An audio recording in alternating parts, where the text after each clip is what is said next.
My high thought was, this is in quotes, I'm gonna come inside my hand and throw it at you. And then I wrote, is it a threat? Is it a promise? Who's to say? Autisming all by yourself has. Any news? Ah, traveler. You have come at just the right time. I have something for you. A letter for help or a clue to some treasure? You're certainly very familiar with the kind of work we do. But I'm afraid this has nothing to do with any of the above commissions. Please take this brand new Adventurers Guild notebook. But I already have the Adventurer Handbook. The Adventurer Handbook is for recording details of your completed commissions and intel on all sorts of monsters. Whereas this notebook is for recording the marvelous people and wonderful events you encounter on your travels. This is the... okay, yeah. That actually sounds kind of useful. I hope it will be of help to you. Anyway, that's all for now. My commission is complete. Safe travels, traveler. Ad Astra Abyssosk. Cool. Travel account. It's a thick and reliable notebook, more than sufficient to record all you might wish to. Whether countryside rumors, folk legends, or anecdotal tales of your companions, these scraps and snippets all serve as proof of your journey. Cool. Ones we have already done. Cute. 84 out of 10. Yes, that'll do. Just a quick and simple cleanup job. Wife. This wife. The wife. Little one, you're just in time. The wife. Just in time. In time for what? Oh, look at you. I can tell you're thinking.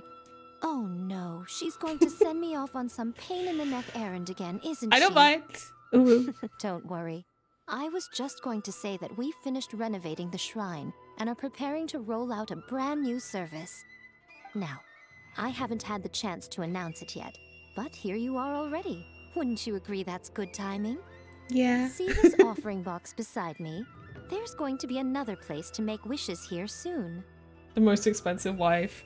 And as she should be. Don't you already have fortune slips? That's different. Fortune slips are about telling fortunes, whereas this is about making wishes. Now then, close your eyes, make a wish, write it down on a prayer plaque, then hang it up on this rack here, and maybe your wish will come true. Can I wish for anything? Of course. But as for which wishes come true, that is up to the gods who watch over us all. My wish is for... Powerless Guji that I am, I can only help you in mortal matters.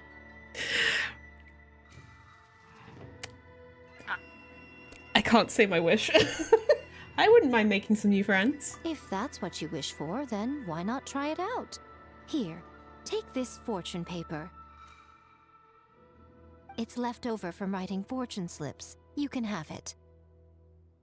Try writing your wish there. That might make it more likely to come true. She's got her hands on my shoulders. Really? When have I ever lied to you? Hurry up now, little one. It's time to make your wish. Remember to write your wish on the fortune paper, then stick it to the prayer plaque and hang it on the rack. After that, your wish will be made. You waiting for this scene? Yes, nice and solemn. Very good. Mommy. They've been really ramping up the things where Mika is like touching us lately, and I am so happy about it. Are you sure this will work? All right, little one, back to business with you. Remember to keep your ears pricked and your eyes open. After I'll keep all, something the pricked. person you wish to meet might just be sitting at some noodle stand, having themselves a lovely bowl. And bring me back one while you're at it. Hello, Holly. How can I help you? Tell me about making wishes. About that, I believe the Lady Guji must have given you a stack of fortune slip paper, right? You just need to hold the fortune slip with both hands, think about the wish you want realized, then write it down on said slip. Finally, stick the paper onto a prayer plaque and hang it on the prayer rack. Don't worry, I won't peek at your wish. The reason I'm here is, well, I'm also in charge of clearing up around here, so... I've just started working here, so simple tasks are all I'm currently allowed to do. Sorry, I was just running my mouth, wasn't I? Sorry for taking up your time. Just do what you need to do. I've still got some tidying up to do.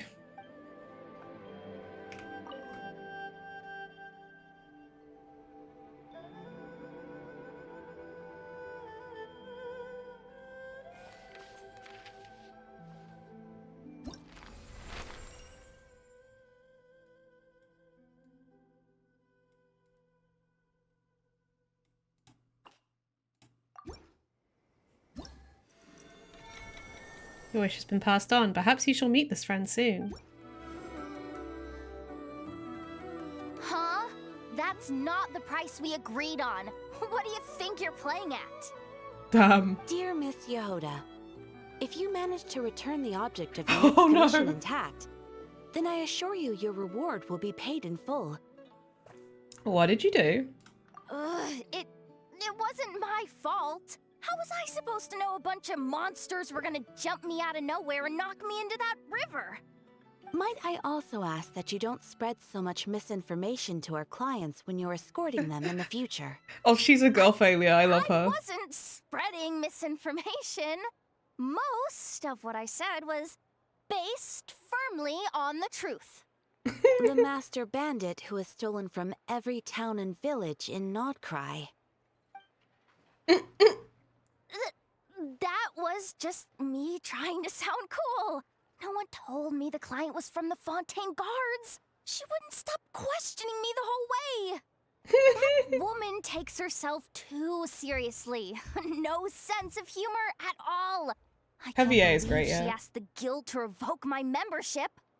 The fixer who protects all of Nasha Town.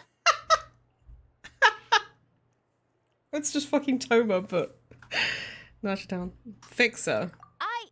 I was talking about Boss Neff. I was telling the client about her. Regardless, Miss Jahoda, if you wish to take on any more commissions in the future, it would be best. I know. Be careful what you do and say. Boss Neff's always yammering on at me. But my mouth gets all itchy when I don't use it too long. Perhaps you could take a few pointers from our experienced adventurer here. The Traveler? I guess she's not the worst person to learn from. But you're gonna need to wait for me to take this reward back to Boss Neff first. She ain't gonna be happy that it's not the full amount. I feel a lecture coming. And in summary, that's the commission we're here for. How's that sound to you, Jahoda? All the same to me. You should ask yourself one question, though. You want to catch someone in nodkrai? How many lives are you prepared to lose for it? Oh, God. Well, I once read a story. It told me that if I find a deer with divinity, I could use its antlers to take my place for one death. And what do you know? Deer happens to be one of the Inazuman characters in my name, and I've got my own life to spare. That makes 2. Don't say that too loudly. You might offend the Frostmoon Scions. Traveler, what a coincidence. What are you doing in Nodkrai? Another stop on your journey, perhaps? What are you doing in nodkrai, Heizou? Sharp. I'm here in pursuit of a fugitive who fled Inazuma. He's racked up a real rap sheet, and he's always trying to flee further and further abroad. A few months ago, we received intel that he was hiding out in Nodkrai and had joined a band of bandits. He soon returned to his usual MO, that is to say, robbing homes and raiding caravans. I think they called themselves the Sea Hook Gang or something. Word is Why don't you know? Isn't this your job to know? And have taken in a fair share of exiled criminals from across Tevat. After that, I knocked on the doors of the Curatorium of Secrets, Mora in hand, and asked the boss to get me someone who could point me in the direction of this Sea Hook Gang. And that someone is Jahoda? That's right. Judging by your expression, I'm guessing you're acquainted. She's very good at what she does. I can tell. My intuition tells me that if Jahoda became a thief, even I'd never be able to catch her. You can cut the chatter. Boss Neff gave me the job, so it's only natural I'd be good at it. But the Sea Hook gang you're looking for isn't the original Sea Hook crew. The original gang's long since disbanded. The people calling themselves that now are just riding on the name and scamming folks left and right. You really have all the intel, huh, Jahoda? I wonder if this is her backstory. Yeah, I guess I do, huh? Interesting. This is news to me. Would you mind telling me more about this new gang of imposters, Jahoda? What's there to tell? New or old, fake or real, the Sea Hook gang are bandits.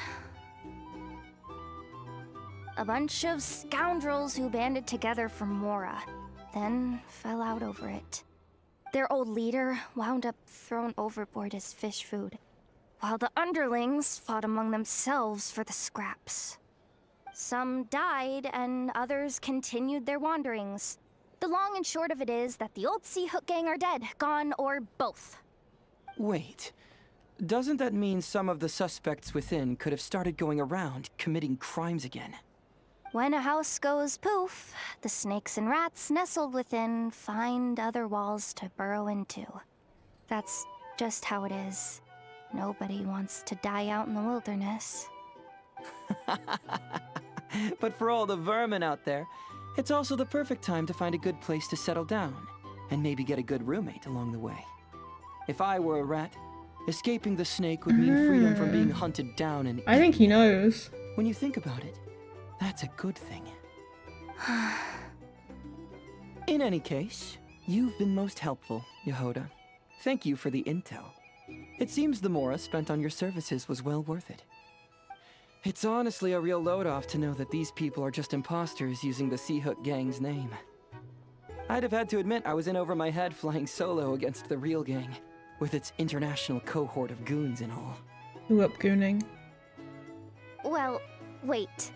You think you can take them on as they are now, all by yourself? Yeah, more or less. After all, I'm only looking for our Inazuman fugitive. I'm not here to bring the whole gang to justice. That's a bold statement, but whatever. I'll help you track the imposters down. What happens after? That's got nothing to do with me. How about I go with you?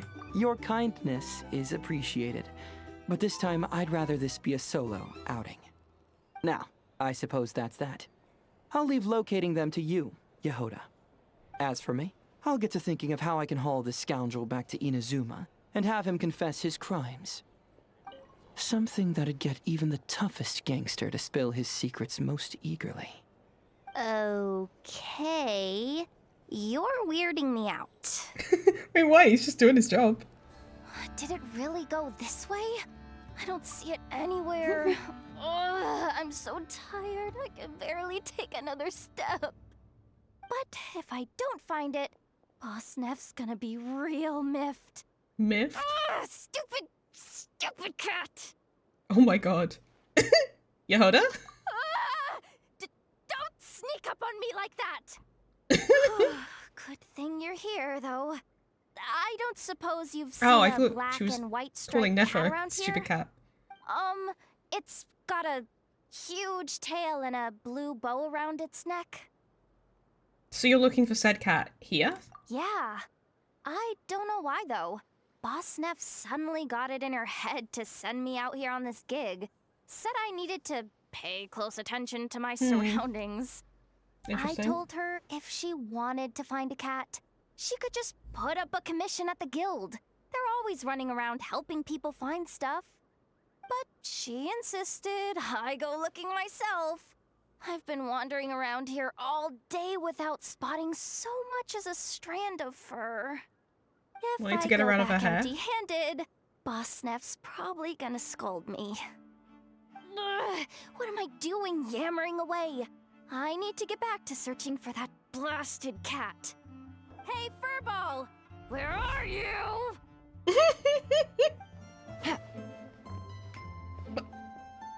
Yahoda's just fucking everywhere.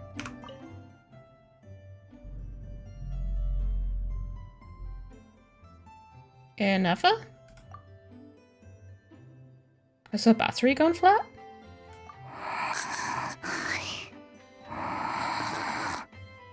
Yahoda, why are you here?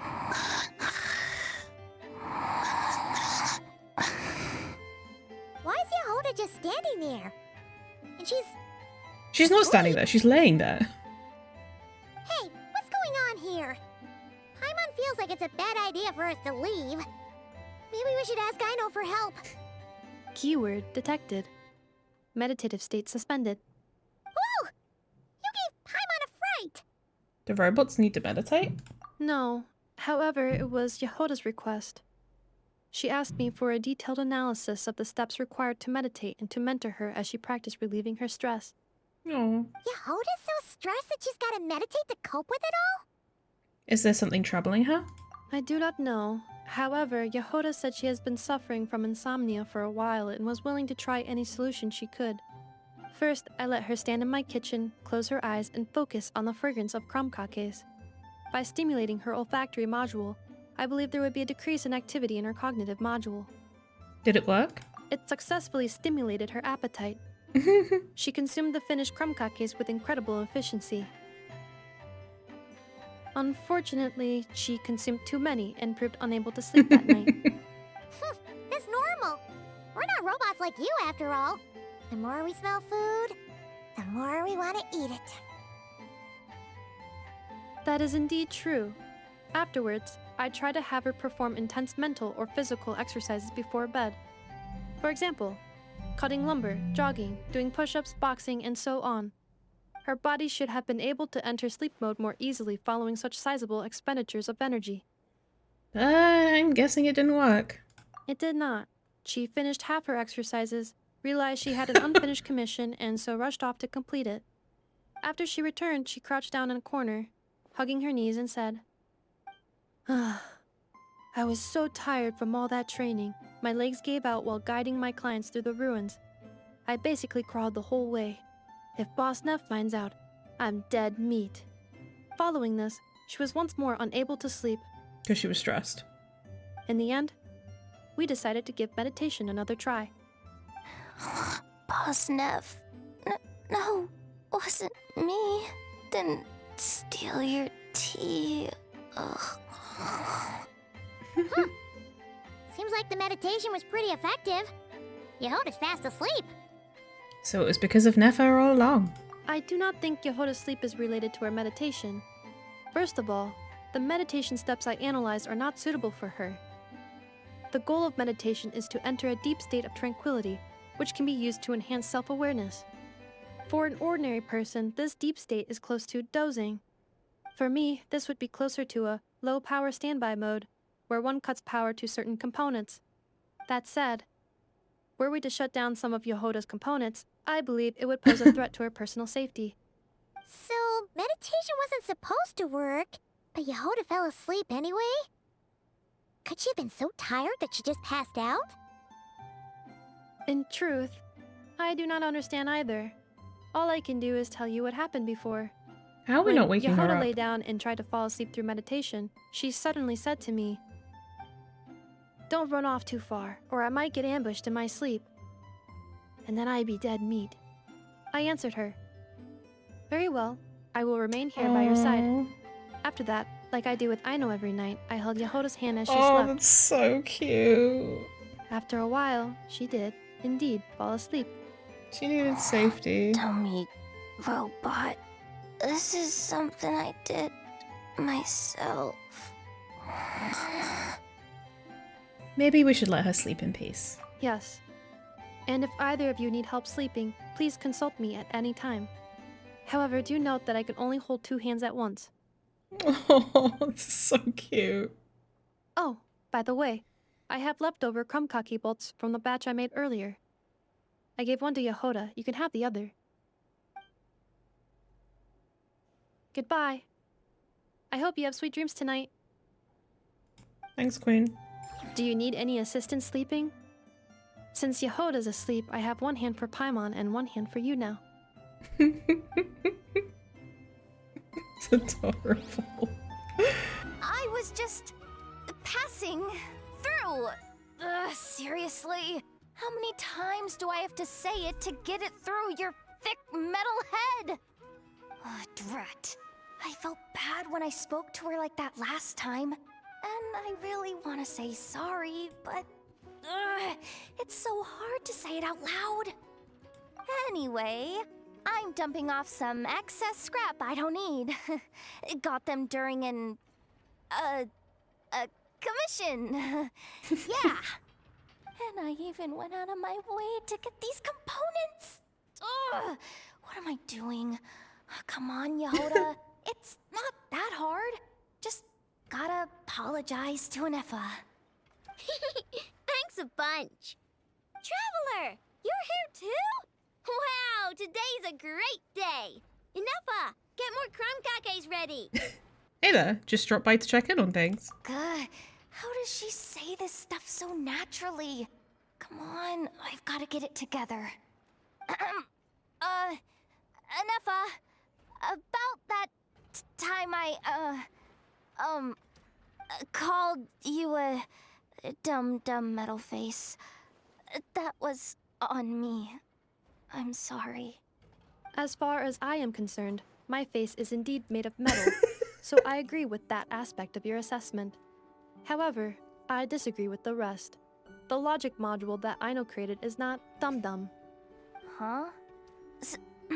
So, do you accept my apology or not? You do not need to apologize to me, Jahoda. You should be apologizing to my logic module. It is not a dum-dum, and neither is the one who made it. Aww. Aino, have you been fiddling with Ineffa's humor parameters again? Only because she asked me to. She didn't want to disappoint Jahoda, so I raised it. Just a little bit. So you're just making fun of me? I am not. As a matter of fact, the aforementioned module truly is all Jahoda needs to apologize for. A portion of said module's external monitoring port is located in my eye. Please make eye contact with me and apologize to it. Yikes. Okay. I'll just spit it out. I'm sorry. Logic module that I know made for Ineffa. Very well. My logic module and I forgive you, Jahoda. Have this lockaberry crumb cake as your reward. It's freshly made. Aino, traveler, you two are welcome to have some as well. Finally. I finally managed to say it. Even though it turned out a little weird, that took more out of me than exploring a whole ruin. It's alright. Ineffa's not mad at you. I know. Still, is it just me, or is she a bit chattier than usual today? She's always fairly chatty. Chattier? Not funnier? Funny? Is she supposed to be funny? Wait, why are you bringing this up? And Ineffa, don't take the crumb cakes away. I haven't eaten mine. No. After all, you now need to apologize for something else. Huh? I know. Please adjust my humor level back to its default value. Jahoda, please take a seat. Don't point that vacuum cleaner at me! I know! What the heck's going on? You will not leave until you are amused by my humor. That's incredible. Hoo-wee! Today's crumb cakes sure are yummy. Ineffa's gotten a lot better at cooking, hasn't she? Are we just gonna leave them be? Nah, they'll be fine. They're just like that. Let them work things out. That just means we get to eat their share of the crumb cakes.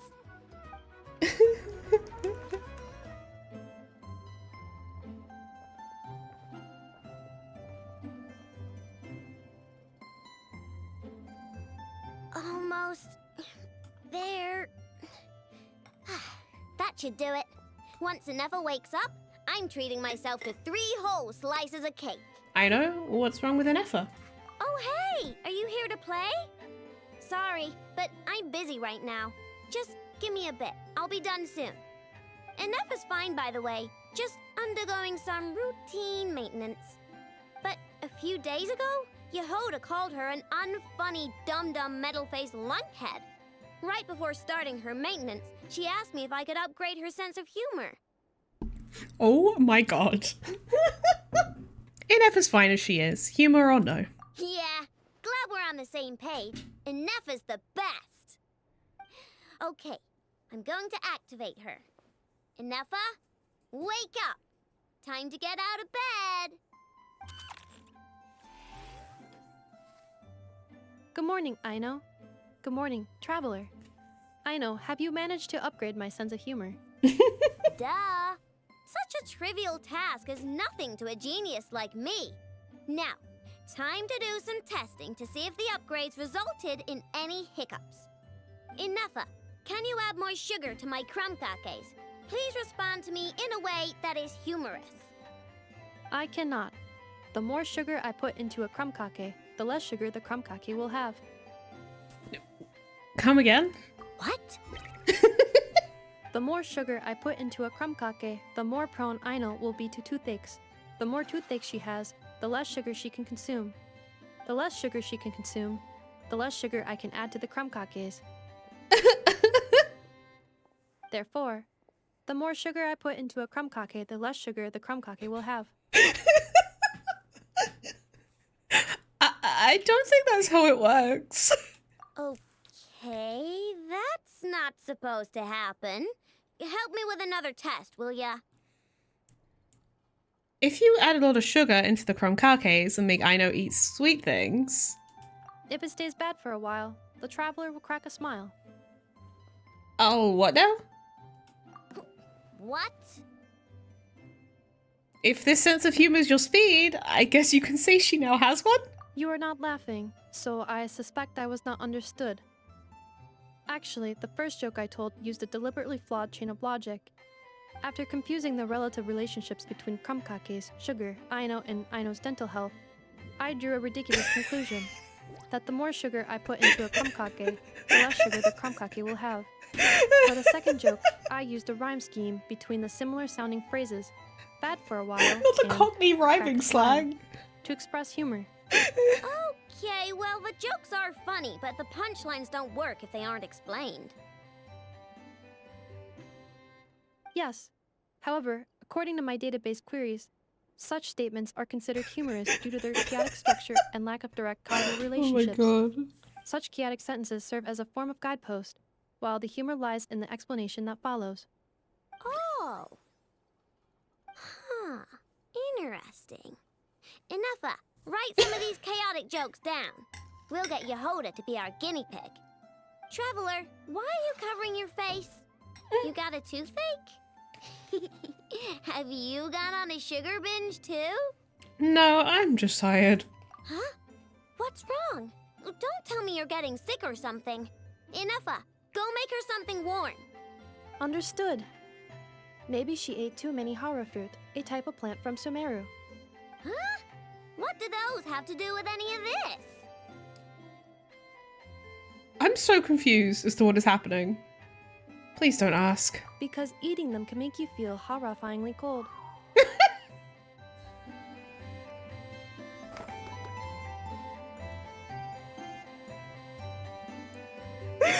Oh my god. Hey! Wow, this update was a great idea. Give me another joke, Ineffa. Of course. Please give me a moment.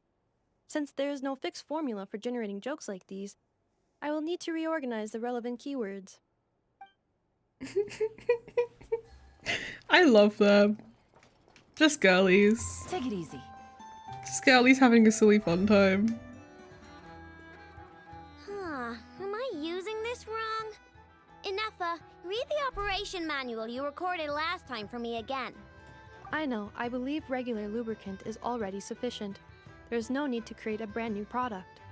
Aw, we're already here, aren't we? Come on, I just want to experiment a bit. What are you doing? Oh, hi there, traveler. Just the person we need. I bet you know how to use this crafting bench. Hurry on over and help me make a bottle of that... What's it called again? That cold... frosty something. Potential oil? Frosting essential oil. Yeah, that's the one! The cold stuff! I want to mix it with lubricant to create something special for Ineffa's joints. I was gonna do it myself, but taking efficiency into account, it might be better if you helped me out a bit. I love this animation. The truth is, Aino wasted all her ingredients trying and failing to make essential oil. We presently have enough to make only 2 bottles. I didn't fail! I was well within the bounds of reasonable trial and error. Making essential oil is a piece of cake for me. Piece of cake. But since you're the professional, it makes more sense to let you do it now that you're here. Please? Sure, leave it to me. You quickly help Aino create 2 perfect bottles of frosting essential oil. Wow, you really are a professional! Come on, Ineffa, let's head back and mix up some lubricant. Trust me, this new lubricant is gonna solve your overheating issues. Easy peasy. Alright, Aino, but my internal components are not actually overheating while I'm operational. Well, it doesn't hurt to be prepared. Thanks for the help. I only need 1 bottle though, so you keep the other one. Anyway, it's time we were going. Stop by and play when you have some free time.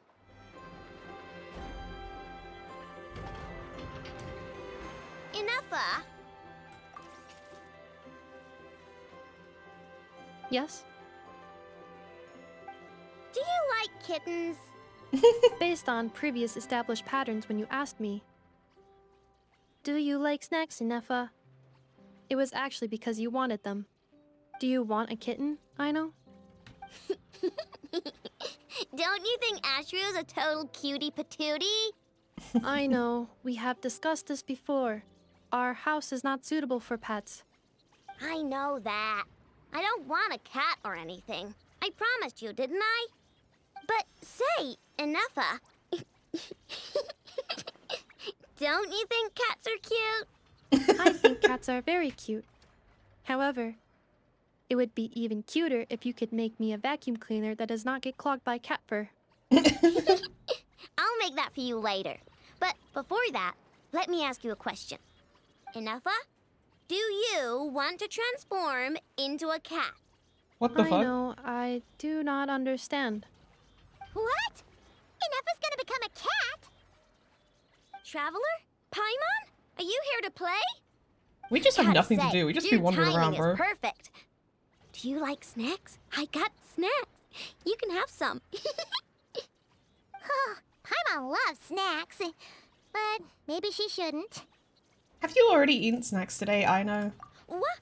Hey! When did you get a snack intake calculation module installed? Oh, good thing Paimon ate before coming here. Otherwise, she wouldn't be able to say no. I do think it's interesting that clearly Aino has put, like, this capability in Ineffa. So she's fucked herself over. I'm more interested in why Ineffa's gonna turn into a cat. That's because I heard some stinky brats gossiping and saying stuff like, "Ooh, Ineffa's always wearing the same thing, it's so boring." They're the boring ones. Ineffa looks awesome, and she's super interesting. But I, gave it more thought, and when I was making Ineffa, I never asked her if she wanted to look like this. So, you want to give Ineffa a new look?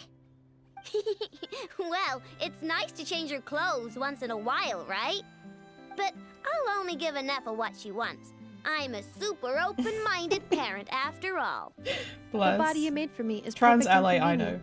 I pay such aesthetic concerns no mind. If I hear something terrible, I will simply delete it or deactivate my auditory systems. Thus, this is a non-issue for me. So when Aino nags you about making krumkakes, will you also turn off your auditory system? No, I listen to everything Aino says because she's an important member of my family. Oh. And what you say is also of great importance to me. You are all my dear friends. My current records indicate that a majority of conversation topics between Aino and Paimon include eating various types of sweets or sneakily discussing where they would go to eat. The last record occurred in the middle of the night, so I must recommend you two eat less. Oh, you don't have to keep that sort of record. On the other hand, the traveler's speech is divided between commissions, caring for and helping friends, as well as dealing with various kinds of dangers. Traveler, I recommend you rest more. So true. Don't worry, I can take care of myself. Well, you've got no work to do now, so I guess it's rest time. Which means I'm going to make a nice kitty outfit for Ineffa. Help me out, Paimon. And I can make one for you while I'm at it. Great idea. Don't agree on Paimon's behalf. Oh, unless it looks good, then Paimon thinks that wouldn't be so bad. All right, then we're all set. Ineffa, make us some crumcakes. Once you're done, we'll have your outfit ready.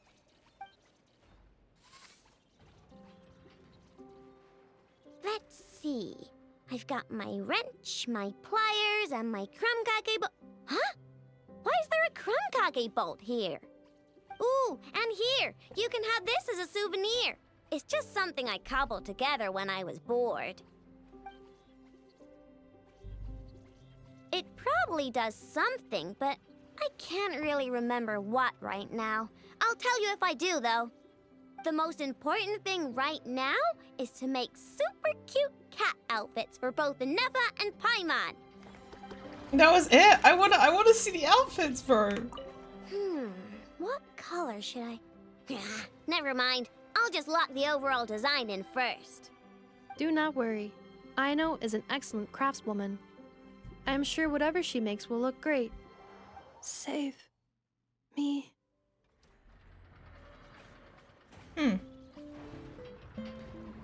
Oh. How do you propose I do that, Queen? Aino! What you doing? Oh, hey! Perfect timing. I'm playing a game. Wanna join? Ineffa didn't want to play with you? Oh no, she did. She loves playing with me. Then where is she? Here.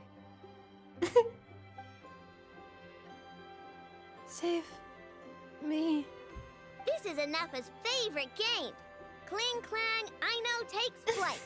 She says it helps expand her horizons and exercise her joints. I don't know if that's true. Help. Oh, that's just for fun. Here, watch this. Ineffa, time to go home. No. I want to keep playing. Save me. What the fuck? How's the little deer, Ineffa? Its wounds are beginning to heal. Condition? Stable. So that dog's medicine worked after all. Is it still in pain? Pain is unavoidable. However, it will surely recover soon. Okay, Ineffa. Next up, make us some cakes. Oh, and crumcakes too. I bet it's gonna be starving when it wakes up. You are speaking on your behalf, Aino, not the deer's. But rest assured, I have a recipe for animal food, which I will prepare shortly. You cannot consume food meant for animals, Aino. Hey, I wasn't thinking about stealing a sick deer's lunch, okay? What happened to this fawn? We are. We encountered this deer under a cliff. It appeared to have fallen to the bottom of the cliff and it was badly injured. Therefore, we brought it to a town to visit a doctor. We also acquired medicine for it. Our current plan is to care for the deer until its wounds heal. Afterwards, we will bring it to a nearby forest before returning it to its herd. What's the matter, Aino? I know, we have discussed this before. I can take care of it. I'll get up early to feed it. Heck, I'll even brush its fur. The previous time you got up early to feed it, you hugged it and fell back asleep. Both you and the deer only finished half of your breakfast portions. Well, that was that's... When you were brushing its fur yesterday, you played ball with it. successfully distributing its fur to every corner of the room, and it clogged my vacuum cleaner when I tried to clean it up. You have it rough, Ineffa. I just couldn't help playing with it. Fine. I'm sorry, I guess. But even if you say all that, No, I want to keep it as a pet. I'm already used to waking up early, giving it water, brushing its fur, then playing with it. If it suddenly leaves, I'll have trouble adjusting. The deer will too.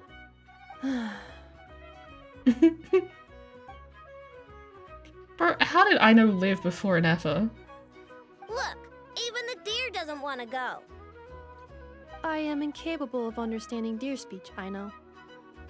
Well, just look at it. Haven't you heard actions speak louder than words? It loves me this much. If only the deer could talk. It could do all the persuading then. And then I could tell it to stop helping you eat the vegetables in your breakfast every morning. What? Ineffa, how? Vegetables in How'd breakfast? you know? I did not know. It was merely a guess. You have proven it correct. Ugh, you're such a big, sneaky, lying meanie, Ineffa. Tomorrow morning, I will supervise both of you as you take your breakfast. Aw. Little dearie, you gotta eat your breakfast, or you're never gonna grow up big and strong. I know. There is still lacquerberry residue hanging from the corner of its mouth. Huh? What? Its recovery is progressing smoothly. In a few more days, we can ask Miss Lauma to send it back to its herd. I know. I am sure you know that it deserves to go back home instead of staying with us. But... Did the Lady Moonchanter from the Frost Moon Scions not say as much when she came to treat the deer? Its family might be worried about it. Once it has recovered, it would be best to send it home. I know, but, you know, it obviously hasn't recovered yet. Does your leg still hurt? Do you want to go home? I know. Didn't the Lady Moonchanter promise us that she would come and pick up the deer? When the time comes, let's ask her to listen to what the deer has to say again. This little one has recovered well, thanks to your diligent care. When I return, I'll ask around in advance. If fortune smiles on me and I manage to locate its herd, then the next time I come, it will be to send this fawn home. But... I understand. You cannot bear to see it leave. But this little rhyme-horned deer has its own family, and its father, mother, and friends must surely be worried sick. Once it is well, I believe it would be best to have it reunite with its own. I know, but it's not well yet.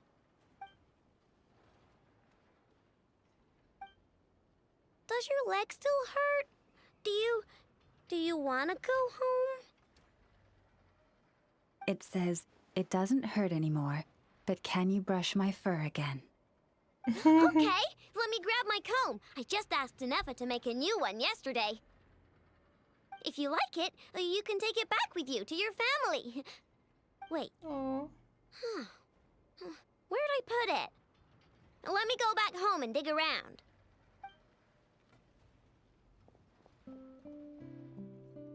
Then I shall take my leave. Once again, I thank you for taking such good care of the little one.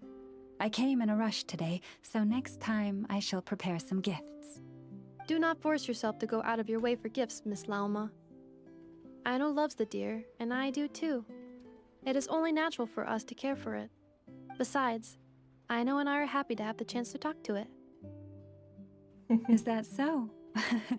Well, the rhyme-horned deer is very fond of you, too. I'm sure it considers both of you its true friends. I believe this is a friendship that will not fade, even if you are worlds apart. Aww. Hello, Miss Lauma.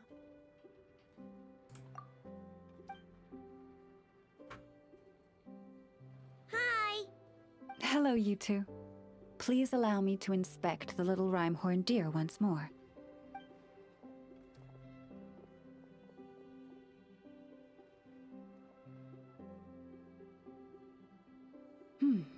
Yes. It's doing a lot better now. I believe it can take care of itself. Wait, does that mean you're gonna take it home? Right now? I mean, its leg just got better. I made a perfect protective brace for it, which I haven't gotten the deer to try on yet, but once we get that installed, it'll be able to jump higher than any others in its herd. And there's food, too. Ineffa and I made lots of yummy food for the deer to take home because you're not gonna find anything as nice as Ineffa's cooking in the forest, I guarantee it. Oh. And we also... I know. No. Can it stay here? Please?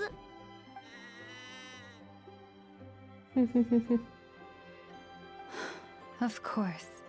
I'll let them know. It says, "Thank you so much, Aino and Ineffa." Huh? Please don't be sad, or I'll cry too. Actually, I'm almost about to cry. But deer eyes get uncomfortable when we do. No. Then, could you maybe not leave? I'll make you some super comfortable bedding and get you all the food you could ever want. And I will take responsibility.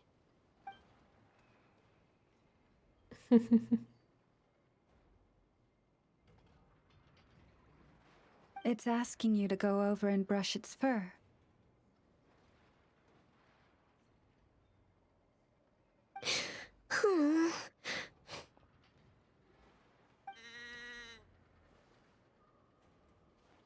Miss Lauma, are you certain you can find its herd? If this deer had truly fallen off a cliff, as you say, then its family must have been working hard Jesus to Christ, find how is it. it still alive? After I take it back, I'll first thoroughly investigate its past movement patterns, as well as the physical characteristics of the herd's leader. Although nodkrai's deer population is large and scattered, this simply makes success a question of time and effort, and of following the many intertwined clues to locate the herd. Thank you.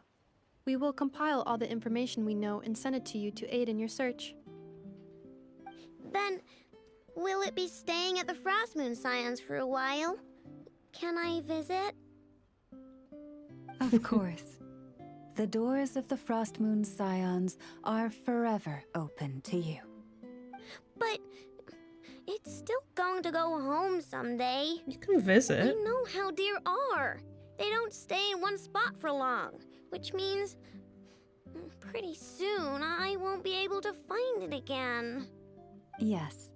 It is best for the children of the wild to return to the wild. Aww.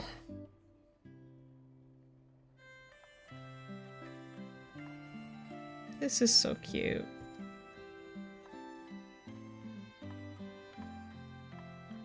However, it will take some time to locate its herd. While it stays with the Scions, you may feel free to visit at any time.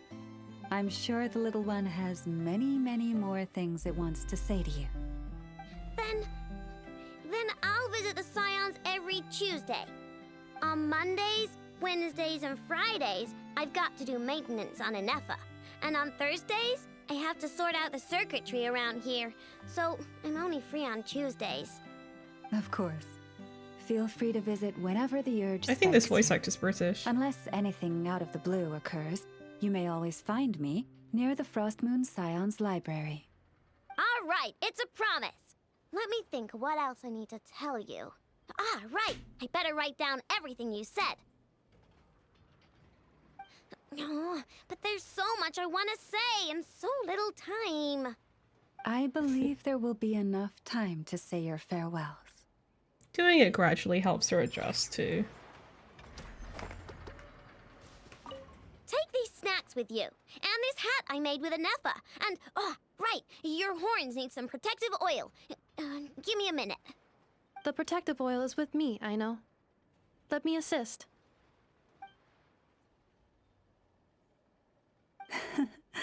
It says I'm so lucky to be friends with you. 3 more to go. Familiar presence detected nearby. Ineffa? Hello, traveler. Are you picking lacquerberries here? Yes. Aino enjoys eating crumb kakes made with fresher specimens. The ones at the marketplace today fell below her standards, and that is why I am presently here, carrying out orders to procure them. How's your humor module? Thank you for your concern. A few days ago, Aino adjusted my humor module, returning it to its original output. Why did she undo the upgrade? Because my efficiency in generating jokes decreased significantly after my first few responses. It was taxing to generate more afterward, and any forced results lacked humor. According to Aino, it is because the creative logic of these jokes is overly chaotic and my logic module cannot comprehend their creative principles. Therefore, I cannot produce content of substance. In order not to affect the logic module's operation, Aino decided to return the humor module's parameters back to normal levels. But if you enjoyed my sense of humor from before, traveler, I can notify Aino. Nope, this is great. Do you not like these types of jokes? I know somebody who has that sense of humor. His jokes never, ever end. Is that so? He must be someone of great skill. To think that he can generate consistently humorous jokes from such bizarre and chaotic creative principles.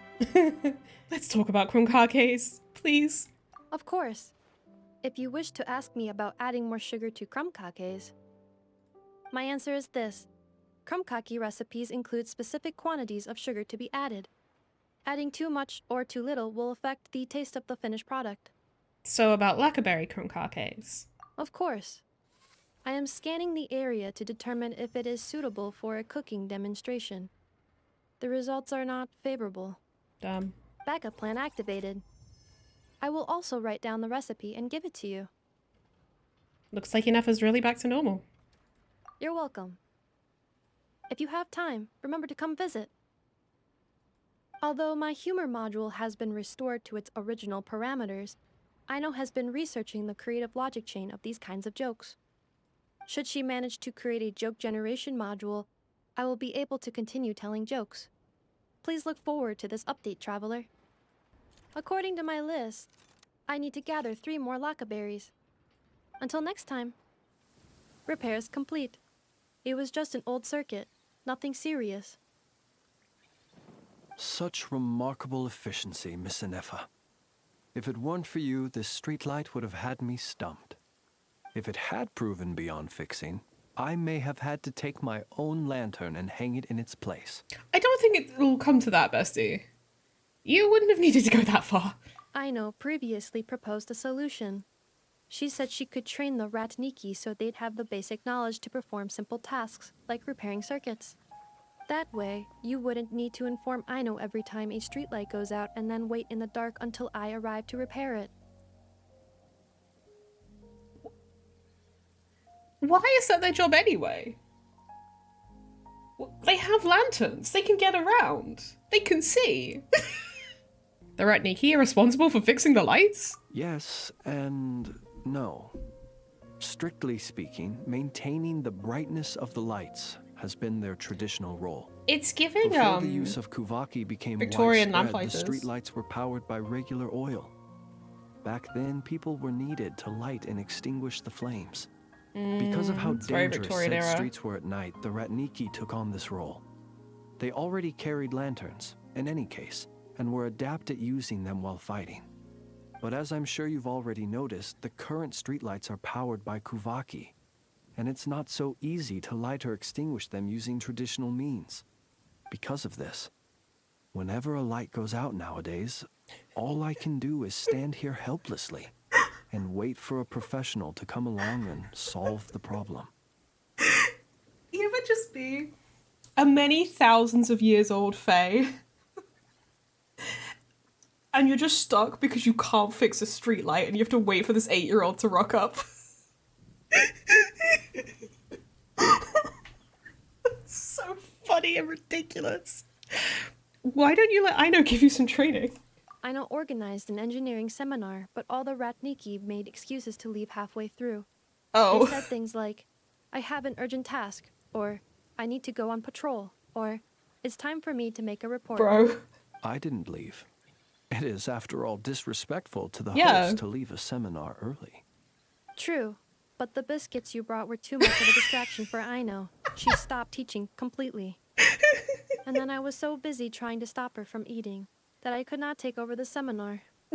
So please, the next time you attend a class of any kind, don't bring anything sweet that might attract Aino's attention. And don't bring any toys either.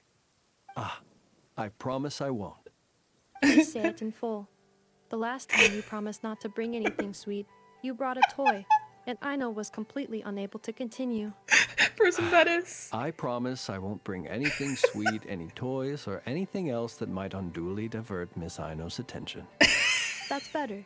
I'll notify you when she next holds an engineering class. For now, I have to pick some laka berries for her. Goodbye. Traveler, do you know of anything else besides sweet treats, toys, and small fluffy animals that might keep Miss Aino quiet for a while? Half an hour shall suffice. Why does he not want to learn from her? I think he'd be better off studying. Oh, since you feel that way too, it seems I have no choice but to submit myself to her baptism of erudition. What the fuck? I only hope I don't drown in the ocean of knowledge she wishes to impart. Bro just doesn't want to study.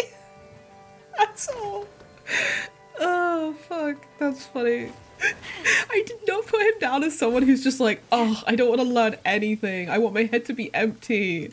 Why were you making me do this? Hello there, traveler. Fancy running into you here. Hi. I was just out patrolling the area, cleaning up a spot of wild hunt unpleasantness. And now here you are. This is quite a ways from town, and the area's teeming with monsters and the wild hunt. If you need me to escort you back, I'd be more than happy to oblige. There's no need for that. Ah, I see. In that case, I'd better not distract you. I don't encounter danger. Danger encounters me.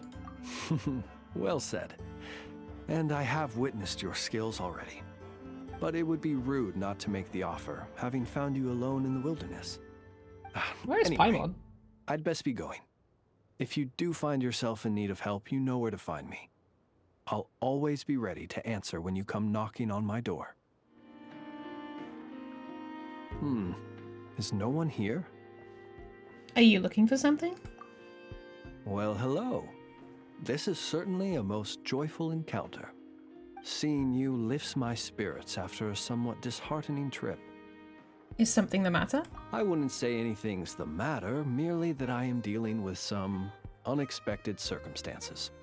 I recently learned of a collector in Nasha Town who, due to financial concerns, has been obliged to offer a pair of ancient coins for sale. I'm told she's a little eccentric and doesn't reply to letters, so I came out here myself to see if I could arrange a deal. I needed to come to town anyway to pick up some supplies, so I thought I'd pay her a visit on the way. Unfortunately, she doesn't appear to be home. More's the pity. More is the pity. Lol. You collect ancient coins? It's just a little hobby of mine. Everyone has something that tickles their fancy, am I right? For me, it's old coins and gemstones. Time is the best filter. Anything that can make it through the sieve of time is almost guaranteed to be of good quality. The style, pattern, and condition of a coin convey a lot of information. They can tell you, for instance, how many moons it has seen before finding its way into my hands. Think about it. A coin may have passed through 10,000 people's hands, brought them happiness or sorrow, and witnessed a multitude of moments in their lives. The weight of time it contains is far heavier than its appearance would suggest.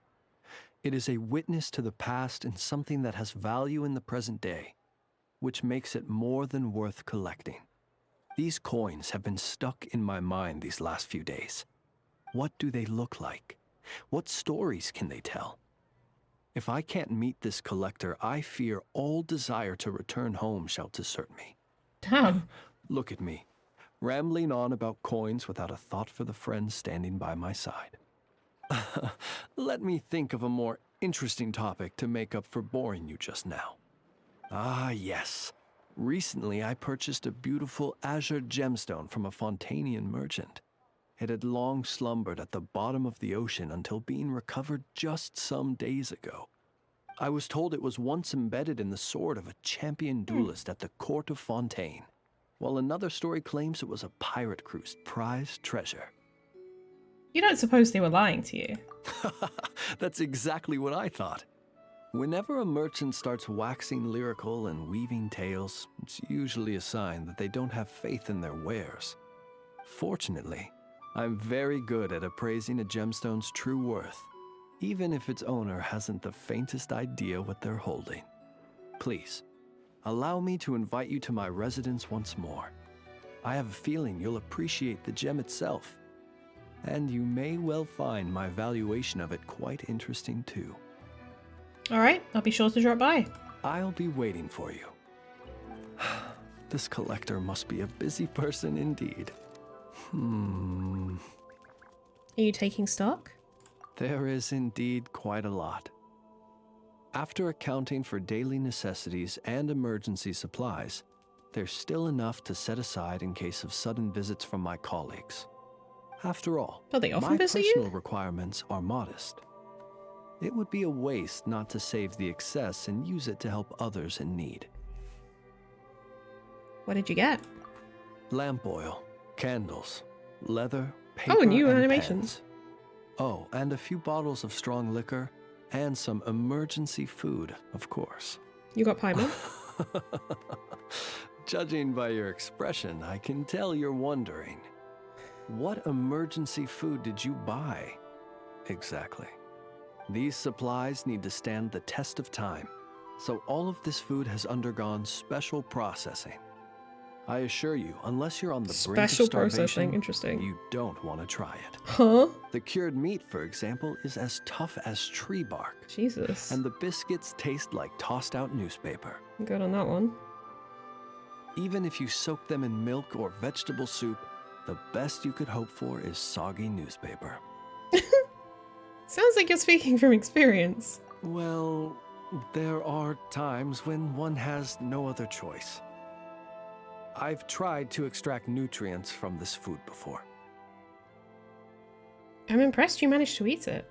Ah, well, eat might not be the best word to use. Okay.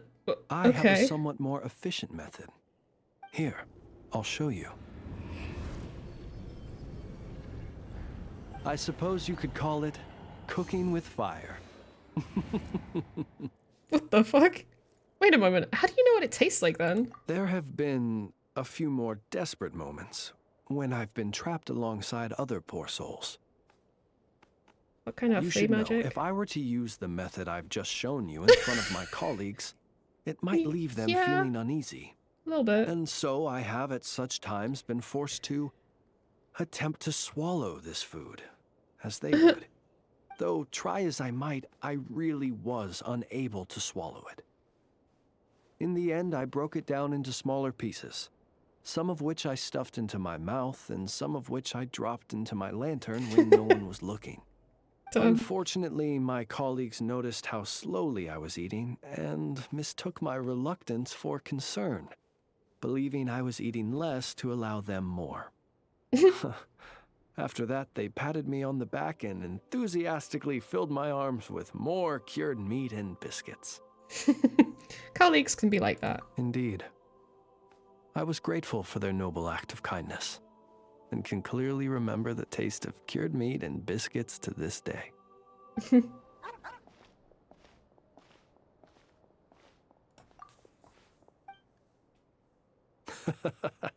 This is a good one.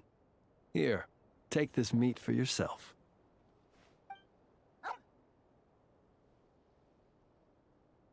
Is this your dog? Mine? Not at all. It belongs to itself. It sometimes brings me old bones to help with my puzzles. That's all. Why are we so shocked? Bone puzzles? I should be clear. While I don't know what bones these are, I can say for certain they don't belong to any humans who slumber here or elsewhere. You sure? Bones are another thing that tickles my fancy. Sometimes when I see one that's a bit unusual, I'll pick it up and add it to my collection. Then when I'm feeling bored, I try to connect all my bones and create something whole. A bit like doing a jigsaw puzzle. He's so autistic. You could call it a form of artistic expression. Autistic expression. Even though each piece of this bone puzzle picture is unrelated to the next, and indeed they cannot possibly be related, just pondering how best to put them together and create something beautiful is an extremely relaxing process. Then, one day, an uninvited guest intruded on the room where I kept my bone puzzle picture. It was none other than the dog you saw just now. You can't just say bone puzzle picture like it's a thing. Oh no. It did. By the time I entered the room, the little intruder had completely dismantled my picture. The second it turned and saw me, it bolted away between my legs. Such a shame. Luckily, all was not lost, as I'd already taken a photo of it. And more than that, now that my old puzzle was dismantled, I was free to construct an even bigger puzzle with my growing collection of bones. Which is how I consoled myself at the time. After all, the damage had been done, so why not look on the bright side? The next day, as I was just about to begin piecing my puzzle together, my four-legged guest returned, and this time it brought a mouthful of bones. I couldn't understand what it was saying, but its intent became clear when it laid its animal bones at my feet and then placed them one by one into my puzzle. After that, it simply sat down and looked at me. This is truly the epitome of, like, could a depressed person make this? After I gave it some cured meat, it got up and left. Ever since then, it's dropped by from time to time to give me bones in exchange for food. Does it ever try to play with you? I think you might be viewing this with a little too much sentimentality. It's just a dog looking for food. I don't think that's more. True. I'm a source of sustenance, and luckily for my canine friend, I happen to be relatively generous. Not that that's a bad thing. I view it more as an assistant under my employ. It doesn't speak, and it leaves when I tell it to. That's pretty much everything you could hope for in an assistant. If you'd like, you can give it some meat. Sometimes it sits and waits by your side, which I think probably means it's still hungry. I don't think that's true. Perhaps I think it just likes might be you. a little more friendly with someone such as yourself. Human with food. Likes bones, but smells scary. Very scary. But gives me food? That's so funny. Wait. Oh, because I was playing as Lauma, I could understand. That's funny. I can't find...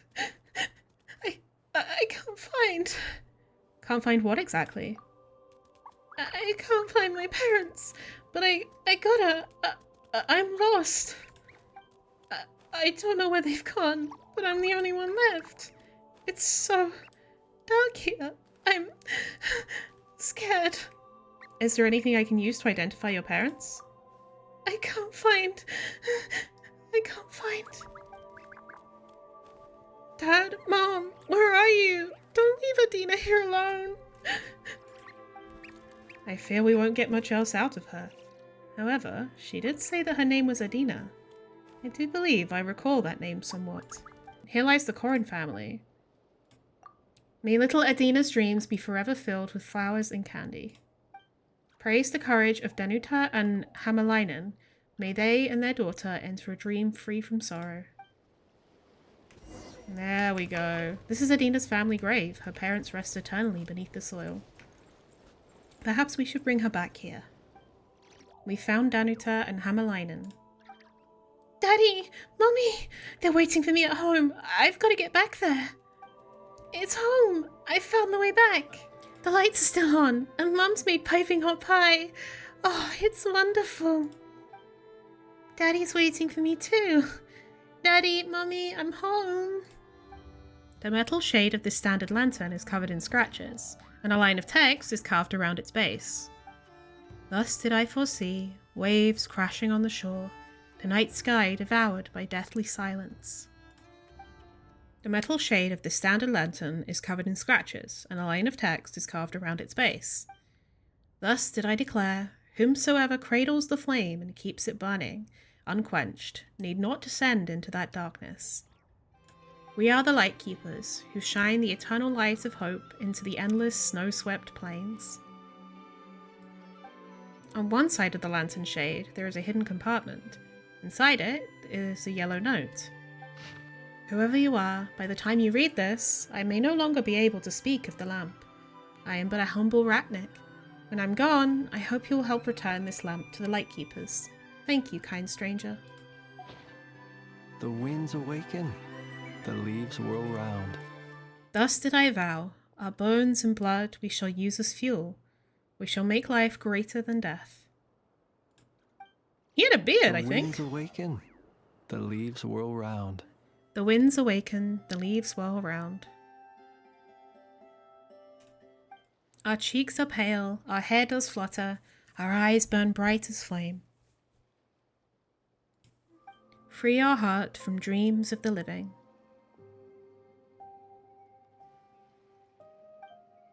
The winds awaken, the leaves whirl round. We shall part the snow curtain of the sky and blast the winter winds across the wasteland. The winds awaken, the leaves whirl round. We've seen lots of these lanterns, and by the look of them, they were all Lightkeeper gear. But we don't know what the words on them mean. Let's find someone to ask about that, shall we? Someone who knows us and who's familiar with the Lightkeepers. Oh, Paimon's got it. Let's go to the final night cemetery to look for Flins. Why would we have to be Flins to do this? When it's not Flins picking them up, it's the Traveller.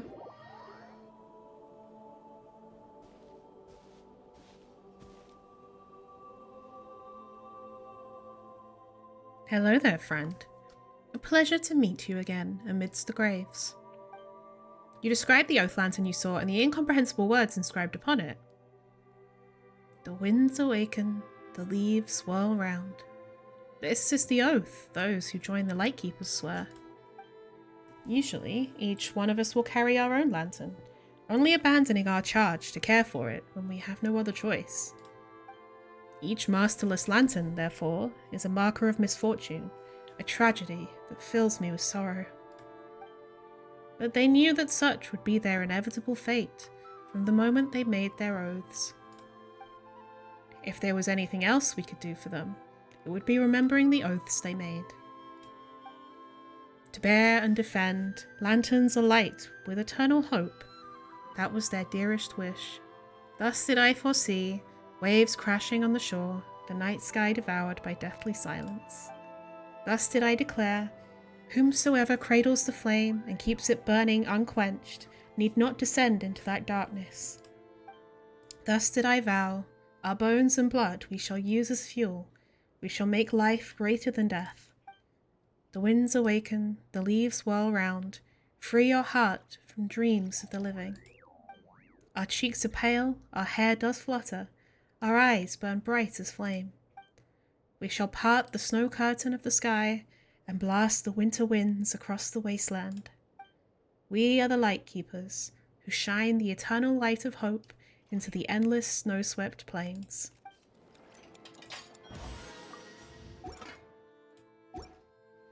Out of the pot too early. And there's something off about the plating too.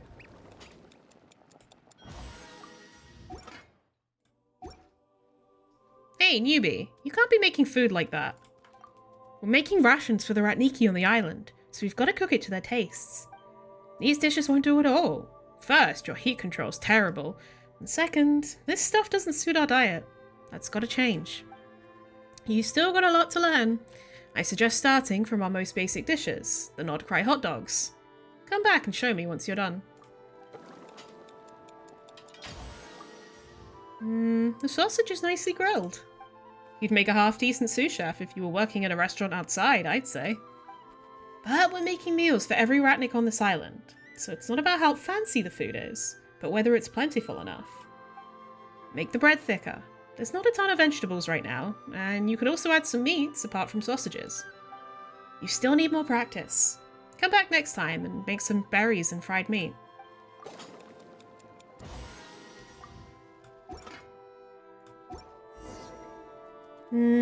The meat's been sliced into sizable chunks, and fried perfectly after that. Not bad. But let me remind you, when making fried meat, you must consider your side dishes. It's easy to get stuffed from eating too much meat. That's why the berries are there. Here on this island, we're in charge of everyone's dietary health, so a balance must be struck between vegetables and meat. This dish doesn't have enough such veggies on the side. We can't have that here. You need to practice more. Come back next time and whip up some lacquerberry madame.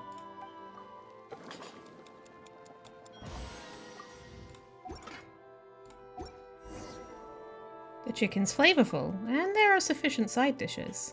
You trying to make it tough for me to nitpick, huh? Whatever.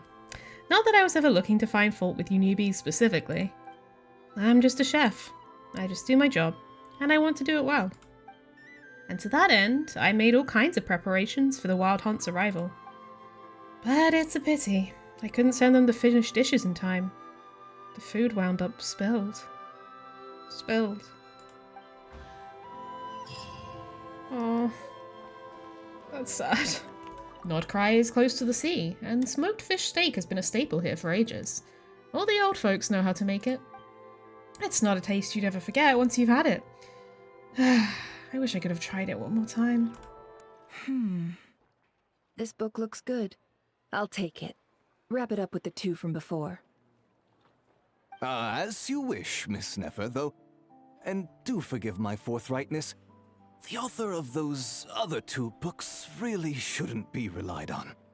Even in the Nasha Express, he stands out for how much he likes to run his mouth. Here, look at this. The art of reading others, and then the art of social intercourse. He doesn't even dare use his own name. Don't worry about it. I'm buying them for that young madam I have working at the curatorium. Hopefully, she might learn a thing or 2. You want Jahoda to read these? Sure. A little light reading won't hurt her. She's so brash and reckless. Why, I can barely send her off on any critical work without feeling ill at ease. You know what it's like to feel unease? Yes. And wouldn't it be interesting to see who's more unreliable? This author or Jahoda? If it turns out to be the latter, well... that would be quite the headache. I'll probably need to encourage her using some other incentive. Interesting. The people of the academia may be clever, but those clever people simply can't stop themselves from doing stupid things. Mood. Thank you, most eminent Lord Sangama Bey, for improving my mood for the whole morning once more. And this bottle of wine from Sumeru. Its exquisite flavor is well worth the price. As long as you like it. Next month, I'll be sure to have my subordinates deliver more.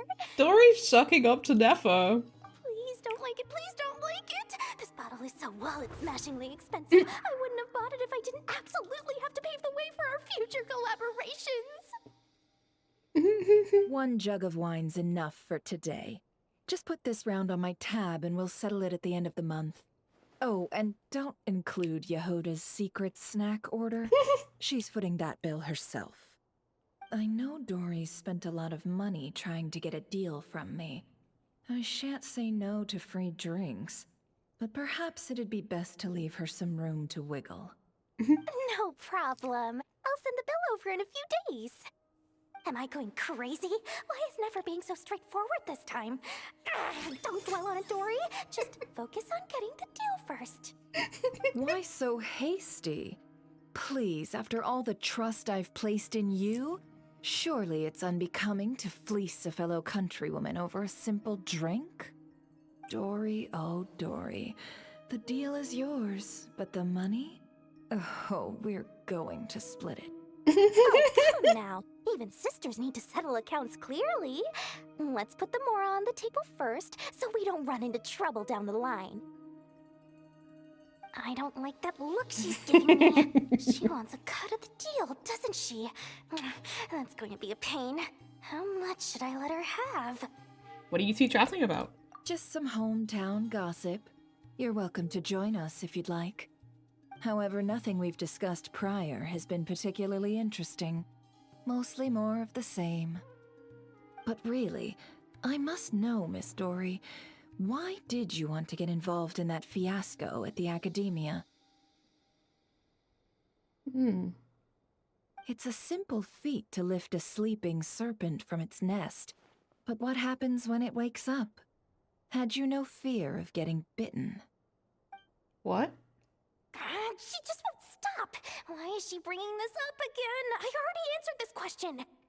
Wait, now that the Traveler's here, could she be using this information to exchange for some favors down the line? Oh, well, the Traveler's the one listening in. What harm could that do? May as well help our personal relationship along, even if it costs me a secret or two. Why, business, of course. Sometimes you just need to learn how to wrangle snakes. That fiasco gave me one of the biggest orders of my entire career. Joe's face with those frying, I didn't notice. Oh, fascinating. So, did you profit from it all? I heard that after Azar fell, Oh, that's what they're a talking group about, okay. of cowards fled Sumeru. That must have played havoc on your trade routes, with no small amount of goods lost in the process. Right, and a sizable sum of mora, too. But that's just life as a merchant. You win some, you lose some. Even big losses are small problems. With money, more helping hands can be found and more goods purchased. But I had to retain the ability to do business in Sumeru. Much like Genius Invocation TCG, then? It doesn't matter if you win or lose or how many cards you have in your hand. Retaining the right to sit at the table and play is a victory in its own right. That's right. As long as I can still do business, I can recoup my losses eventually. But I'll never leave the card table I sit at. Sumeru, that is. If I did, I'd really be left with nothing. My. I didn't know you loved your homeland so much. Well, I love mora, and I'm the best at earning mora in Sumeru. Your senses are certainly sharp when it comes to business, Miss Dori. Even now you prove yourself worthy of the title you claim. And those cowards who fled will never be able to play at your table ever again. Interesting. That was extremely cryptic. A base of dandelion wine, aged for 25 years. 1/7 part bittersweet liqueur, filled halfway with fizzy zaytun peach pop. All three of those ingredients are fairly sugary. It'll have a lovely sweet aftertaste, even a little too cloying. A spoonful of salt and half a spoon of powdered summer orchid leaf should cut through the sweetness in a way that's clear but not overpowering. I can imagine it now. A delightfully layered flavor. It's all down to the seasonings you sent me, Lady Nefer. Otherwise, I'd have no idea how to mix up a cocktail that so befits nodkrai. Just a little gift. I'm glad you liked it. I'll be happy to send more when you run out. Many thanks. Though I think one taste is enough where these seasonings are concerned. Besides, you sent so much I could hardly finish it by my lonesome. And my colleagues aren't accustomed to these flavors, so I can't even share around. I'm afraid they'll end up sitting on a shelf, going to waste. Can't say I'm surprised your colleagues at Liyua's Ministry of Civil Affairs aren't too keen. I wouldn't expect the flavors of nodkrai to be their cup of tea. Though, from what I've seen, might I presume that we've won you over? I wouldn't go that far, though it's not like I dislike the food here. It's good to try new things occasionally. Nefer and Yelan? I love your attitude. You'd make a great businesswoman. It would be nice if everyone from the Ministry of Civil Affairs were like you. Come on now, are we going to do this song and dance every time I drop by? Stop fixating on the ministry. Never mind them. Have you managed to carve out a single foothold in Liyue after all these years? Dumb. You know what they say over there. A journey of 1,000 miles begins with a single step. If I don't test the waters, how will I ever know? Don't waste your energy. No matter how long those claws of yours are, you're never getting them stuck into Liyue. Is that a warning? It's advice.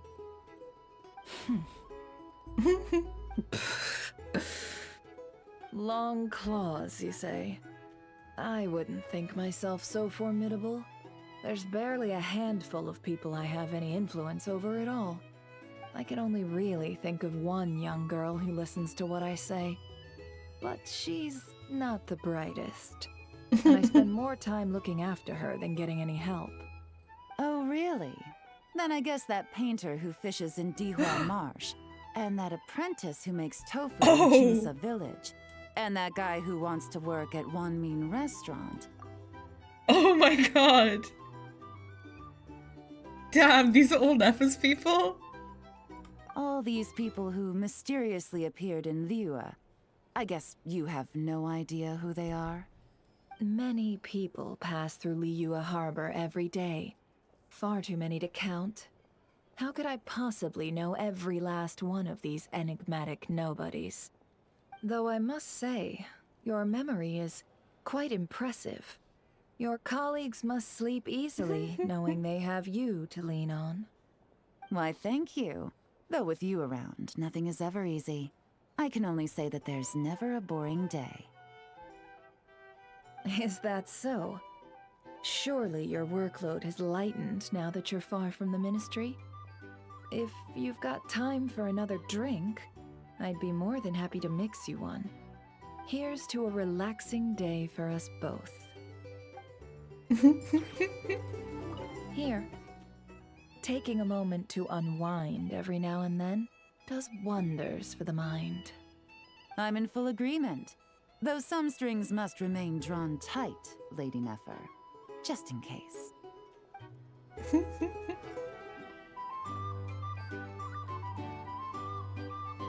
Hey! If it isn't the Traveler! Didn't expect to see you here! This surprise meeting is pretty sick. I should spin it into a tune right here! Hello, Xinyan. I sure am. Having a ball, to be honest. Fun is where the inspiration lies. Most of my songs might be about rebellion and breaking down prejudices and all that, but that doesn't mean I have to beat a serious rhythm all the time. Too much of a downer really ruins the feel of a song. You gotta keep it bright sometimes, you know? You gotta relax and recharge. That way, you'll be ready to kill it when it's time to perform. Why choose nodkrai? I guess I'm hoping for some sort of unexpected breakthrough? I've been so focused on writing new material, but everything I come up with feels old and stale. I need something new.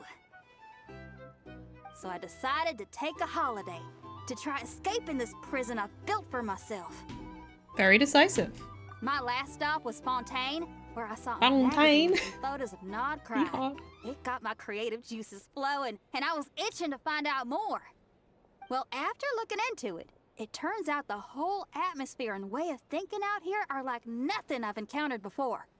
There's some group called the Frost Moon Scions who lean into some pretty far-out instrumentation. So I was thinking, maybe I could take some inspiration from the local folk scene and incorporate it into my own music. Folk rock and roll? Sure! I want to try adding a few flutes and keys, plus some of the more out-there melodic phrasing. Obviously, I can't just flip genres completely. Still gotta keep the core lyrical and musical themes intact. Anyway, when I got to Nasha Town, I bumped my guitar case on some corrugated iron, and it made this really funky sound. I got this sudden flash of inspiration. I shouldn't just be looking for new instruments to improve my music. I should be trying to enhance my guitar's timbre too. What kind of timbre are we talking about?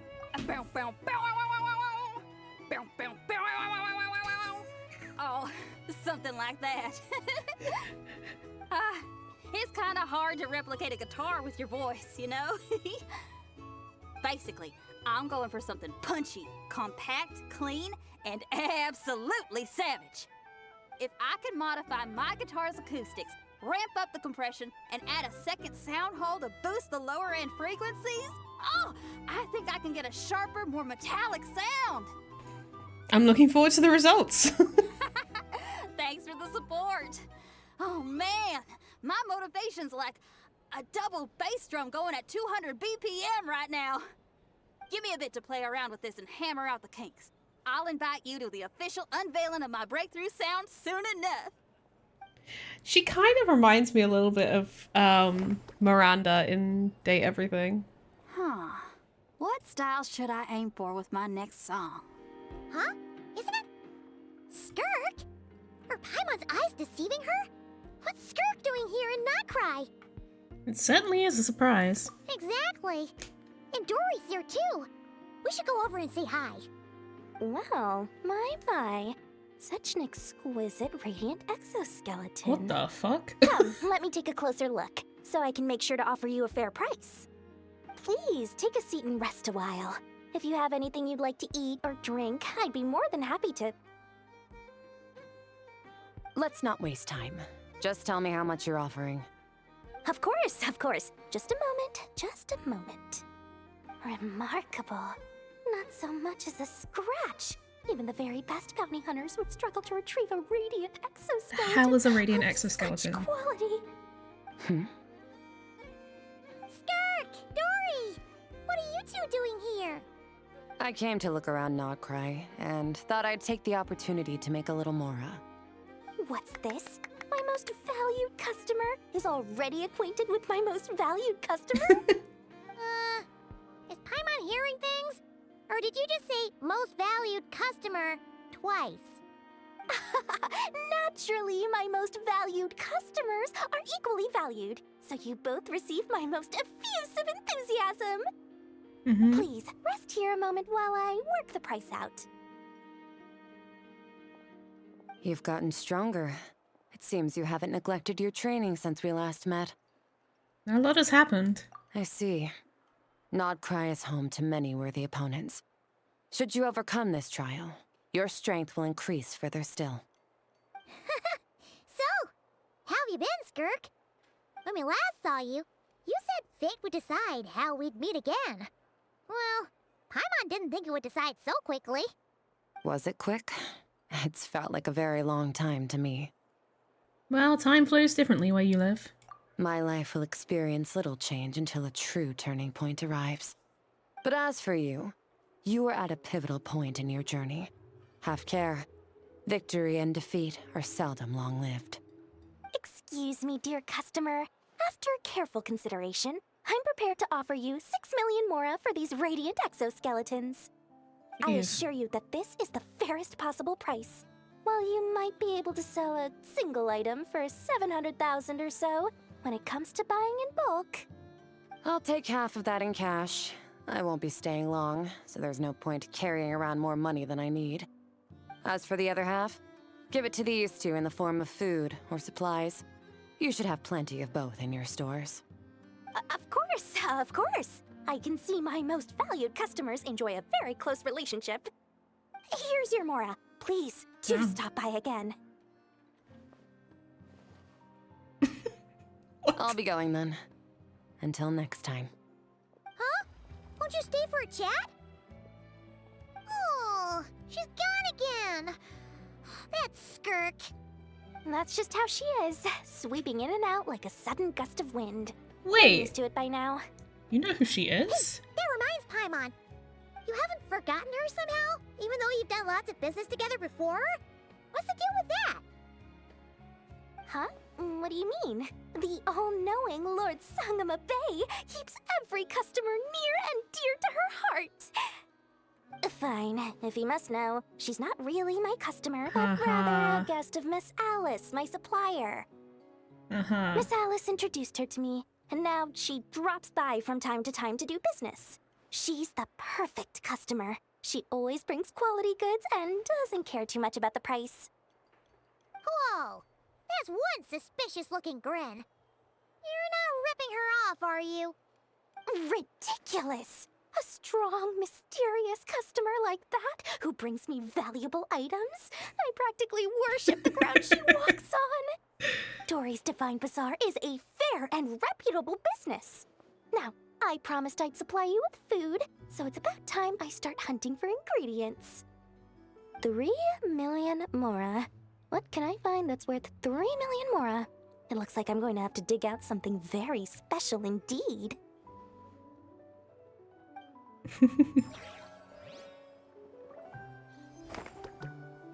It's hardly food, but I'll take it. This should just about do it. Mika, what brings you here? Traveler? Hello? I didn't think I'd run into you here. Right. I should have realized. Master Jean told me you'd be here. We just didn't know when you'd arrive. I didn't expect to run into you as soon as I set foot in Nodkrai. Did Grandmaster Varka... Yes! The Grandmaster sent you a letter, didn't he? He also sent one back to Mondstadt, telling us all about how you were doing. We haven't even met yet. Of course, all the knights back home are still figuring out how to support you. But the Grandmaster wrote that we shouldn't be hasty and that he already had everything in hand. Things were indeed in order, don't worry. Yep, the Grandmaster's always reliable when it comes to important business. So when he says he'll handle something, we know we can count on him. But of course, if you run into any trouble, remember that the knights will always be there to help you. Feel free to come look for us whenever. After all, you're our honorary knight, a valued member of our order. That's what Master Jean told me to tell you when I departed from Mondstadt. In that case, I'd like some apple cider. Huh? Give me a moment. I didn't bring any sweet madame with me, but I do happen to have a bottle of our best cider. Captain Kaya asked me to bring it along. He knew you'd miss it. Guess he was right. I'd expect nothing less from his razor-sharp mind. Okay, I need a minute. I put it in my backpack and wrapped it in clothes. Oh, here it is. Go on. Have a taste. You didn't bring some for the Grandmaster? I did, of course. When I was leaving, the Grandmaster specifically asked me to bring some bottles of our very best dandelion wine for him. At first, Master Jean protested that my main objective on this long journey was to deliver letters to nodkrai, and she'd rather I not overload my luggage. She said someone else could transport it later. But after giving it much thought, I packed 2 bottles of wine for the Grandmaster anyway. Otherwise, he'd be talking my ear off about how wonderful dandelion wine is while waiting for it to get delivered. Oh, right. If you crave fresh sweet madames and steak, do come back and visit the Knights of Favonius' headquarters when you're free. That was what Amber wanted me to tell you. And that's all the messages I have for you. I should get going. Farewell, honorary knight. Goodbye, Mika. I won't miss you. Yanfei, nope. Long time no see. Well, well, if it isn't the Traveler. It's been a while for sure. Didn't expect to see you in nodkrai. I don't suppose you're here to give someone legal assistance? Oh, if only. Nodkrai's even more lawless than I could have imagined. That was quite a laugh.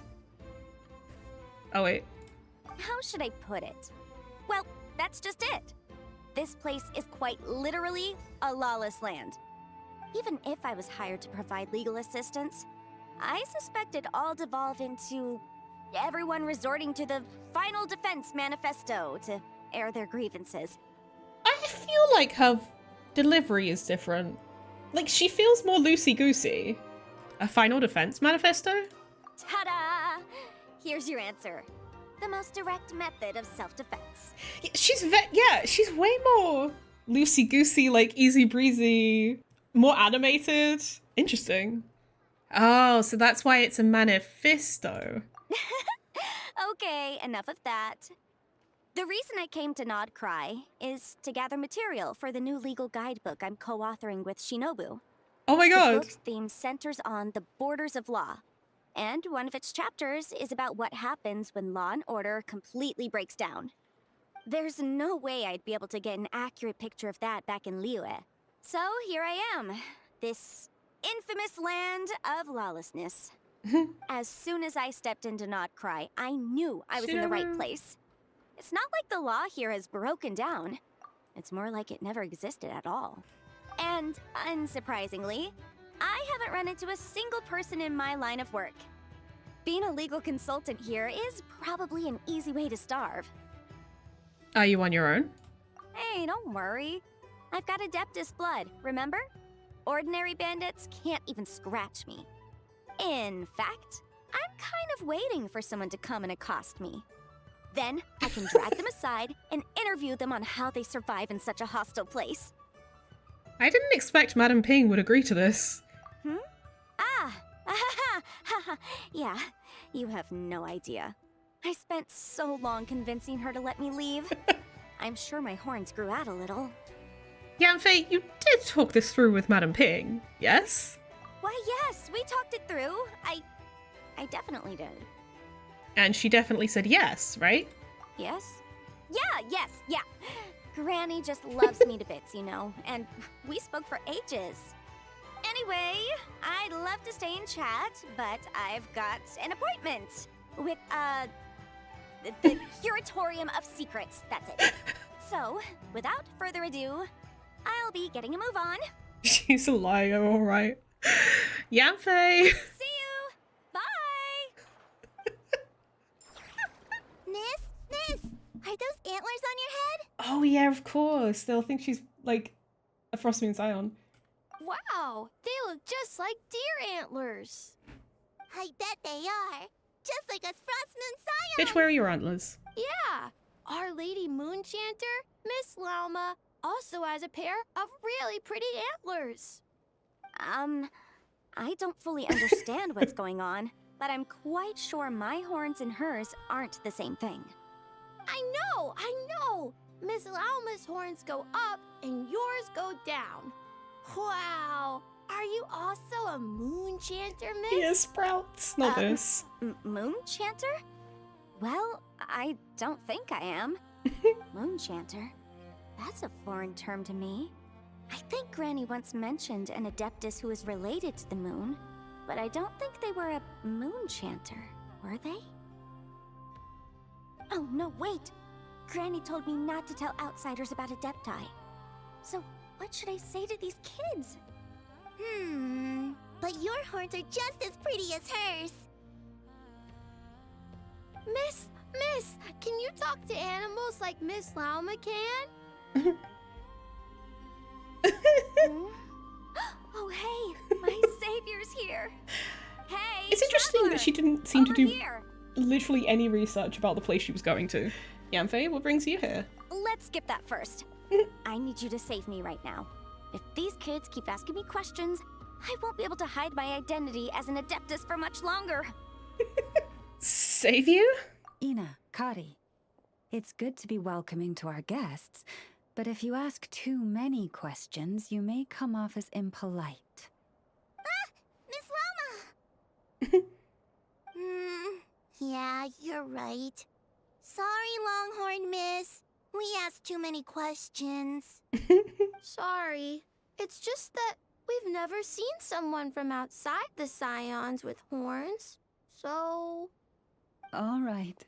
Come, Ina, Kari. You two should go home. I saw your parents on the way here.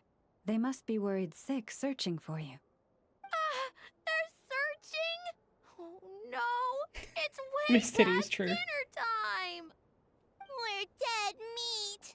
Daddy's going to scold me. Bye-bye, Miss Lauma. And bye-bye, Longhorned Miss. Thanks for your help, Lauma. I don't know how I would have wriggled out of this otherwise. I should have stayed in the library to search for information like you advised. Didn't think I'd be ambushed the instant I stepped outside. No need to blame yourself, Yanfei. The children are merely curious beyond their years and unaccustomed to seeing outsiders with horns. I apologize on their behalf for the discourtesy. It's fortunate that the Finches came to tell me you were surrounded by Ina and Kari. Look out this bitch. It seems my arrival proved timely. It's all right. I should have known better. Hold on, you two are acquainted? That we are. Yanfei came to visit us Frostmoon Scions 2 days ago, saying that she wished to gather some reading materials. Since she came to study, I invited her to stay. Lauma's been a big help. I've gleaned lots of valuable information from the Scion's library. Maybe even stuff that'll give Shinobu a surprise. You're too kind, Yanfei. You were merely browsing our archives and writing down some of our customs. Although, I do not understand these borders of law you mentioned. As long as your time here has proven She's touching her fruitful, tits, chat. then all is well. The borders of law are essentially... On second thought, it's not the sort of thing where a short explanation will suffice. Once the book's done, we'll just send you a few copies. It should be clear once you read it. It's a universal law book that should be concise, engaging, informative, and easy to understand. We'll cover legal concepts, as well as the regulations present in many nations. Is that so? Well, then I look forward to reading your work, Yanfei. I believe the children will be interested She too. is, Ashy. I So promise true. it'll be interesting. I guess I should head back to the library and continue my transcribing for now. See you both around. I hope our Adeptus finds what she's looking for. Yanfei's already revealed her identity to you? She told me everything on her first visit. I must admit, seeing an Adeptus with horns fills me with a sense of familiarity. I listened to her many stories of Liyue's Adepti, and in exchange I granted her access to our library. In that, she has thus far proved most rule-abiding. A praiseworthy virtue, I must say. Well, she does work as a legal advisor. Is that so? Well, that's wonderful. She did mention a certain white horse Adeptus while telling me of Liyue's legends. If memory serves, our books do chronicle a divine envoy who once dwelled on the moon. Interesting. Isn't there a book about a white horse Adeptus in this game? Is there such a person among the Adepti of Liyue? Now, do not concern yourself overly with a mere flight of fancy on my part. But now that we have broached the subject, far apart though Liyue and Nodkrai might be, both have always bathed in the moonlight. I pray that the people of Liyue may also be blessed by the moon, and lead lives of peace and prosperity. Aww. Is she sleeping? I should wait until she wakes up. Or maybe I can come back later? I'm sorry, I woke you up. There's no need to apologize. I wasn't sleeping, merely resting my eyes. Besides, this child heard your footsteps and told me of your approach. Animals sense more than we humans. No doubt this is a blessing from the Creator. Creator? I wonder if she means Nibelung. Thank you, little kitty. What did it say? It acknowledges you as a kind soul. This child persuaded me to trick you by pretending to fall asleep. Let's see if she spies on you or tries to steal your food. Damn. It's a good job I didn't reach my hand out then. Though I have faith in your noble character, even I couldn't help but be a little bit curious about what you would do. Besides, it seemed harmless enough. Can you forgive us? No harm, no foul. Oh, I completely forgot to ask. What is it that brings you here? I just came by to check on you. So that's how it is. I thank you for your concern. All is well with me. As it so happens, we received a large amount of fresh fruit today. Perhaps you'd like to eat some with me? Does the cat eat fruit too? It doesn't wish to leave us. After a lot of lounging around, it's enjoying the commotion. May your road ahead be smooth.